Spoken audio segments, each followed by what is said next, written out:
Seduce me. You. Seduce me. What? Spy, I ain't gonna Seduce me! Right, okay.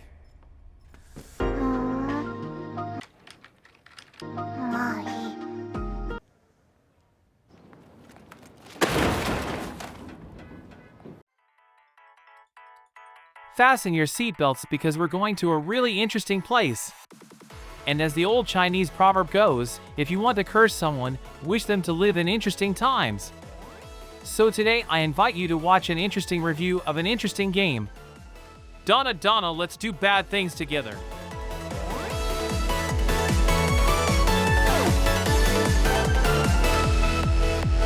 And I know what you think. I mean, I don't know. But I'll tell you what I think. It looks like a graphic designer was given a list of colors that the designers told him not to use. And then a Spike made a game with only those colors.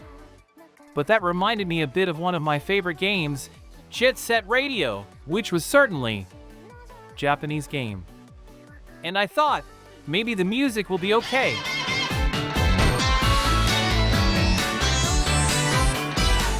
And with this set of knowledge, I decided to give this production a chance. Professional reviewer, ladies and gentlemen. And the clip at the beginning was almost a faithful recreation of the events. So what exactly is this game? Okay, imagine Dark Souls.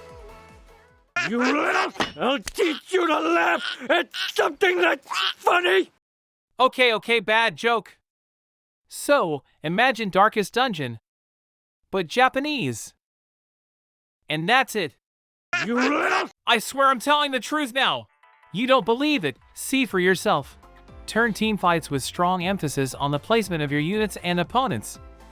Clearing locations in the form of dungeons to get the necessary items and move the story forward.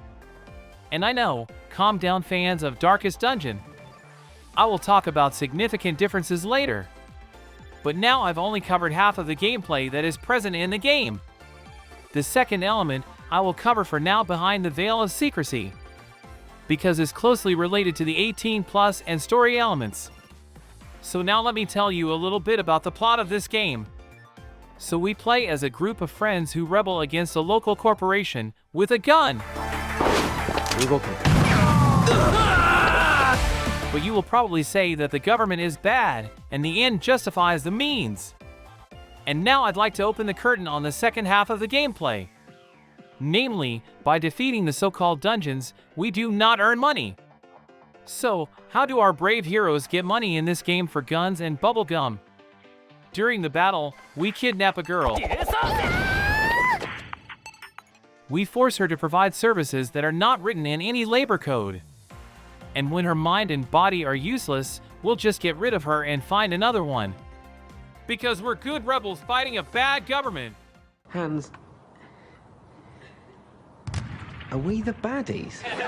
Apparently, the game subtitle didn't lie. And why skulls, though? What? Why skulls? And needless to say, after that introduction, I was very involved in the story. But what amuses me is that game tries to present our main character as an alter ego for the player. You know the type, smart but humble, too cool for school and all that. Where the creators try their hardest to not show him as distinct character so that every player could identify with him. Dear game, this man is a pimp, has his own slave ring, icing SWAT members likes nothing, and it's all in the evening because he's too busy going to school during the day. It's like trying to describe Genghis Khan as an equestrian enthusiast and travel enjoyer. We have an interesting character here, for bad reasons, but still, I will talk about him a little bit later. Now, speaking of characters, that's what could be a significant entry barrier for this game.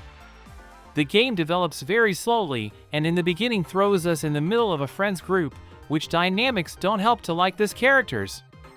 You know how every story in the new world should slowly introduce us to at least one character who doesn't know too much, so that everything can be explained to him, plus to the audience or players, thanks to which he can slowly build relationships with other people and world as a whole. So in theory it should look like this. Unfortunately, here we are thrown into the middle of a group that has already built some relations.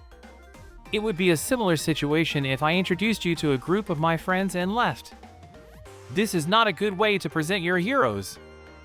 Fortunately, when new characters appear in the team, things start to improve. But it shouldn't look like this. And you will probably say, it's an 18+ game, what's the problem? Just skip the story. And I think I would agree 9 times out of 10, but not in this game. The plot here is really important and actually pretty good. And I don't mean this plot. And giving story a chance is hard if you don't care about this team. And I don't mean, if you like anime, you will like this characters, and vice versa. There really is the problem with introducing the player to the game world and this story. As if the creators forgot that the player did not spend hundreds of hours in the creating process of this production and may need some introduction. And now I'm serious, whether you like this game will mainly depend on these characters. And it scares me how the creators shot themselves in the foot with the first impression. And speaking of the first impression, the graphic layer. As I said, I have a feeling that one artist was banned from using certain colors for too long, and when he finally got the green light, he went all out. But dear God, he knew what he was doing. Making a graphic design out of colors that be better avoided.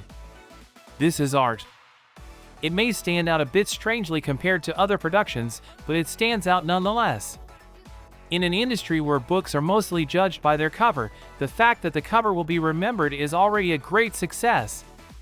Another thing worth award is how the artist managed to create not only smooth and interesting animations, but how they are imbued with the personality of a given person.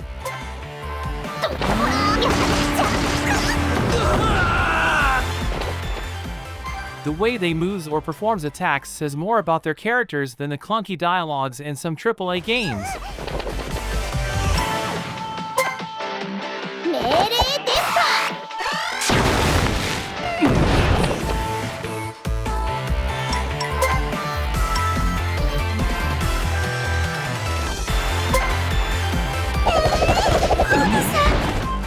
It is just a treat to watch. Speaking of art, it will be difficult for me to discuss the animations further without touching on the sound layer. And anyone who played games with turn-based combat knows how important the music layer is for such productions, where we will fight hundreds if not thousands of times with the same music. If you do it right, the players will continue to have great memories capable of creating a cult. But if you do it wrong, you'll hurt the player more than a drunken uncle who wants to show you a trick in the basement. And so, after far too many battles, my judgment is as follows. Dohna Dohna is placed in the first category.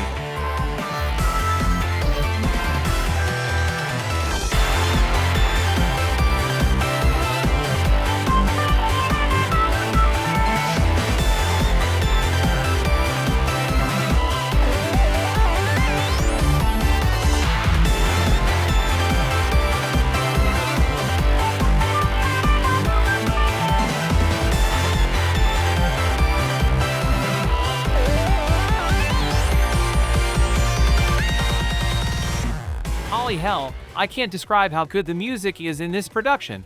The fact that they decided to experiment a bit with the graphic style probably translated into greater expression also in the music section. Perfect in their simplicity, properly looped, the songs are a really strong pillar in this production. And for a dubbing, each character has their own voice actor who did a wonderful job.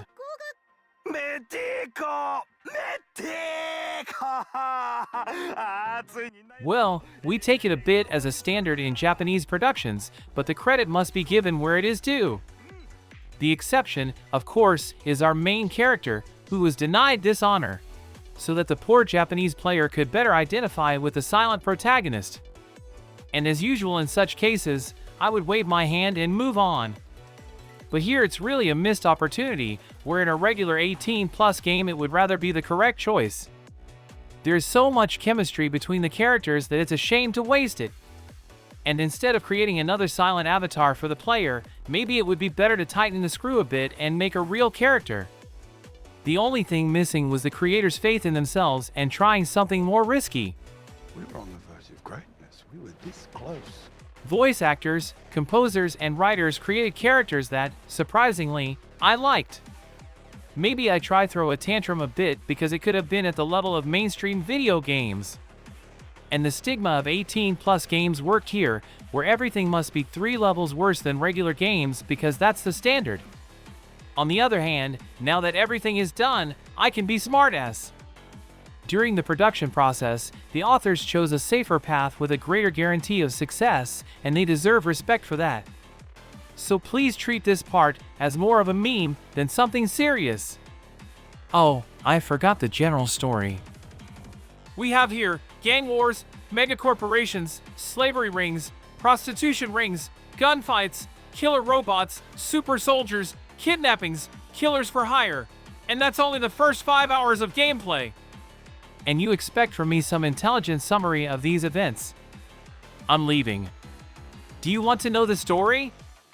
Please, play yourself. To try spoiler-free summary of such history, you need to have king-level story writing, literally and figuratively. So good luck with exploring it on your own. And returning to the gameplay like in Darkest Dungeon. At first, I had some concerns about the depth of gameplay in this game. The entire team is always present in a fight and everyone can be healed or replaced easily. Well, you can even switch any character off the bench and still make an attack, and that's all during one turn. And then slowly the doubts began to disappear. Oh, each attack consumes mana. So you can't just use Uber Team and spam the most powerful attacks. But maybe let's buy a lot of mana potions. Well, you can't. You see, what appears in the shop is random, and when purchased it disappears. And you have to wait until the end of the next turn to renew sold out items. And you are not sure if the item that appears will be the one you need. But damn, this shit is on sale, so it's a sin not to buy it. And if I may point out how such a simple change in the economy and game mechanics can turn your game upside down. But I know what you will say. Can't you just make a lot of money for a few turns and then have a chill game later? Well, remember how I said that you need to quickly replace some girls with others? Well, it wasn't a joke. Keeping our girls usable also costs money, and it's not cheap. Both in-game currency and spending time in mazes for crucial items. And trying to farm items in the game will consume in-game turns, which means new promotions. Look at these sales! Buy now, because they will disappear in a moment. Now the veterans of Darkest Dungeon with PTSD are going to scream. And then you probably don't need to use items then. And yes, passing the first levels does not require style or finesse.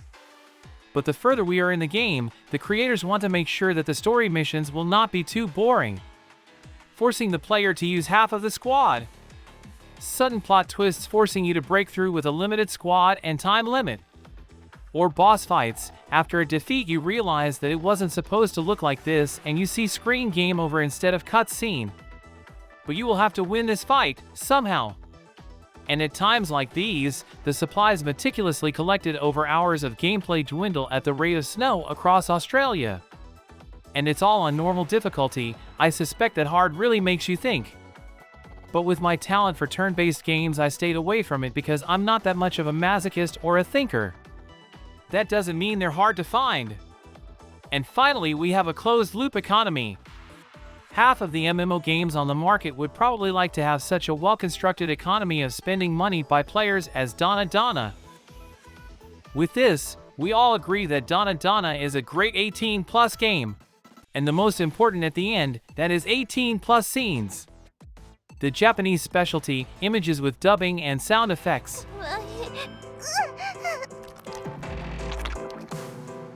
Animation fans only get pampered during combat. And here again, I would refer to the characters. If you like this nut jobs in the story, then you will like them in 2D scenes. Especially since the creators of this game are industry veterans, with a rich and long history. Plus a lot interesting stories to tell.